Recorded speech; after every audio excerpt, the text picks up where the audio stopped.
क्या एक महिला की पहचान उसके रिश्ते से तय होगी या उसकी अपनी पहचान से? पुणे में हजारों छात्राओं के बीच राहुल गांधी ने महिलाओं के अधिकार, स्वतंत्रता और आत्मनिर्णय को लेकर ऐसा बयान दिया जिसने अब राजनीतिक बहस को तेज कर दिया है। राहुल गांधी ने कहा, महिलाएं किसी की नहीं, सिर्फ अपनी हैं। लेकिन इसके बाद सवाल सिर्फ महिला अधिकारों तक नहीं रुका।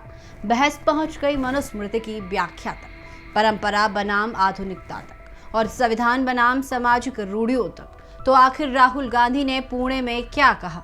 क्यों यह बयान सियासी बहस का मुद्दा बन गया? और सबसे बड़ा सवाल, आधुनिक भारत में महिला की पहचान आखिर किससे तय होनी चाहिए? नमस्कार, आप देख रहे हैं उत्तर भारत लाइव और आपके साथ मैं करीना भट्ट।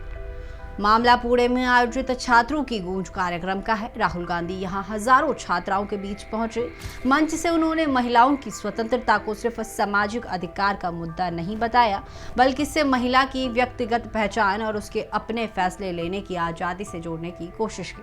उनका संदेश था कि किसी महिला की पहचान किसी दूसरे व्यक्ति या रिश्ते के आधार पर तय नहीं होनी चाहिए। यानी महिला की पहचान सिर्फ बेटी, पत्नी, बहू या किसी दूसरे रिश्ते से नहीं, बल्कि एक स्वतंत्र नागरिक के रूप में होनी चाहिए। और यही से इस बयान की राजनीतिक अहमियत बढ़ जाती है। राहुल गांधी का असली जोर किस बात पर था, इस बात को जानते हैं। आपको बता दें कि राहुल गांधी का जोर एक बेहद सीधे सवाल पर था। एक महिला अपने जीवन का फैसला खुद क्यों नहीं कर सकती? उसकी शिक्षा, उसका करियर, उसके सपने, उसकी महत्वाकांक्षा और उसका भविष्य, इन सब का फैसला करने का अधिकार आखिर किसके पास होना चाहिए? राहुल गांधी के मुताबिक इसका अधिकार खुद महिला के पास होना चाहिए। उन्होंने महिलाओं की स्वतंत्र पहचान की बात करते हुए कहा कि महिलाएं किसी की नहीं, सिर्फ अपनी हैं। यानी उनका संदेश महिला के आत्मनिर्णय यानी अपने जीवन के फैसले खुद लेने के अधिकार पर केंद्रित था। अब आते हैं इस बयान के उस हिस्से पर जिसने राजनीतिक बहस को और गर्म कर दिया। राहुल गांधी ने मनुस्मृति में महिलाओं को लेकर की गई व्याख्याओं पर सवाल खड़े किए। उनका तर्क था कि महिलाओं की भूमिका और स्वतंत्रता को लेकर पुराने विचारों को आज के लोकतांत्रिक और संवैधानिक मूल्यों की कसौटी पर देखा जाना चाहिए। और यही वह बिंदु है जहां से मामला सिर्फ महिला अधिकारों की चर्चा में नहीं रह जाता, क्योंकि मनुस्मृति का नाम आते ही बहस सामाजिक परंपरा, धार्मिक ग्रंथों की व्याख्या और आधुनिक संवैधानिक मूल्यों तक पहुंच जाती है। कांग्रेस के लिए राहुल गांधी का यह बयान महिला सम्मान और समान अधिकार की आवाज के तौर पर पेश किया जा सकता है। क्यों? क्योंकि राहुल गांधी ने सीधे युवा महिलाओं के बीच उनकी स्वतंत्रता और आत्मनिर्णय की बात की। संदेश यह कि महिला को किसी रिश्ते की पहचान से आगे बढ़कर एक स्वतंत्र नागरिक के तौर पर देखा जाए। और यह राजनीतिक रूप से भी महत्वपूर्ण है, क्योंकि पिछले कुछ चुनावों में महिला मतदाताओं की भूमिका बेहद अहम रही है। ऐसे में महिलाओं की स्वतंत्रता, सम्मान और अधिकार से जुड़े मुद्दे सिर्फ सामाजिक मुद्दे नहीं रहते, वे चुनावी राजनीति का हिस्सा भी बन जाते हैं। दूसरी तरफ भाजपा और उसके वैचारिक समर्थक राहुल गांधी के इस बयान को अलग नजरिए से देख सकते हैं। उनकी तरफ से इसे हिंदू परंपराओं और धार्मिक ग्रंथों पर राजनीतिक टिप्पणी के तौर पर पेश किए जाने की संभावना है। यानी एक ही बयान लेकिन दो बिल्कुल अलग राजनीतिक नैरेटिव। कांग्रेस कह सकती है यह महिला समानता और अधिकार की बात है, वही विरोधी इसे धार्मिक और सामाजिक परंपराओं पर टिप्पणी के तौर पर देख सकते हैं। यही वजह है कि इस मुद्दे पर आने वाले दिनों में राजनीतिक बयानबाजी और तेज हो सकती है। लेकिन अब जरा इस पूरे विवाद को एक कदम पीछे हटकर देखिए। क्या असली सवाल सिर्फ मनुस्मृति की व्याख्या है या सवाल इससे कहीं बड़ा है?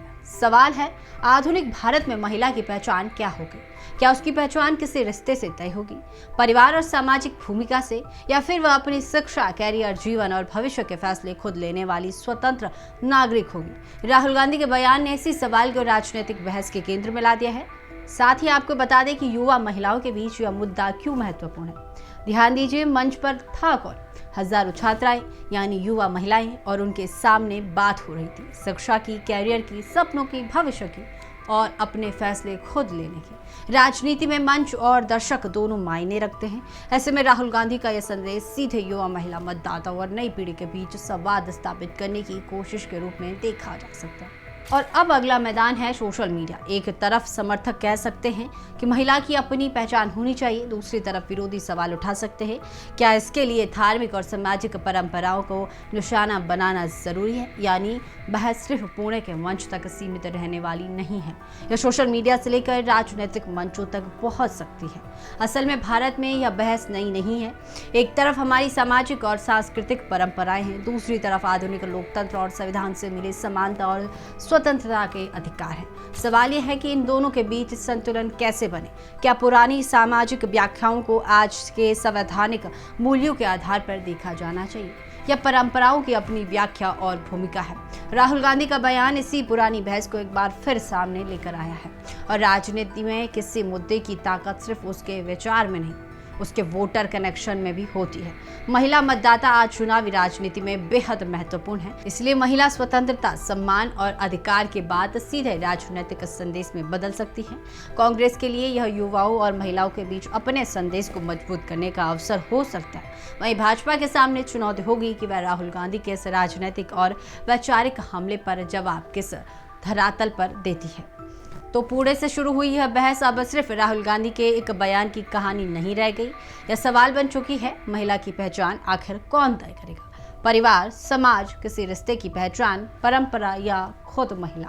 राहुल गांधी का संदेश साफ था, महिला को अपने फैसले खुद लेने वाली स्वतंत्र नागरिक के रूप में देखा जाना चाहिए। लेकिन मनुस्मृति की व्याख्या का सवाल जुड़ते ही यह मुद्दा राजनीतिक और वैचारिक बहस में बदल गया है। अब आपकी बारी, क्या महिला की स्वतंत्र पहचान और आत्मनिर्णय पर बहस जरूरी है?